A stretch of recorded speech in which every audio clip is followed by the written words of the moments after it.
আমার আকামার মেয়াদ শেষ হয়ে গেছিল।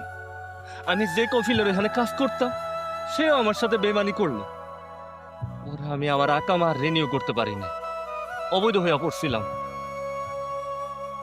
পুলিশের কাছে ধরা খাইছিলাম আব্বা। ধরা খাইয়া যে 1 বছর তোমাদের সাথে যোগাযোগ করি নাই, ওই পুরো সময়টাই জেলে আছিলাম। তাই তো আমি তোমরা কারো কোনো খোঁজ খবর নিতে পারি নাই। মা, কেমন আছো তুমি? আমি যে সময়টা জেলে আছিলাম তোমার কথা আমার খুব মনে পড়তো, অনেক মিস করতাম মা। বাজান রে, আমি রাইতে বেলা তোর চিন্তায় ঘুমাইতে পারতাম না। আমি সারা রাত কাঁদতাম বাজান। আমি খালি চিন্তা করতাম আমার পোলা নাকি বাচ্চা আছে না মরে গেছে। মইরা গেলেই ভালো হইতো।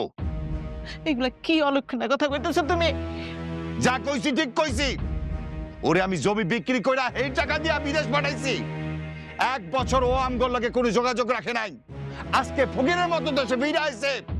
তোমার পোলারে জিগাও, ও টাকা নিয়ে আইছে নাকি খালি হাতে ফিরে আইছে?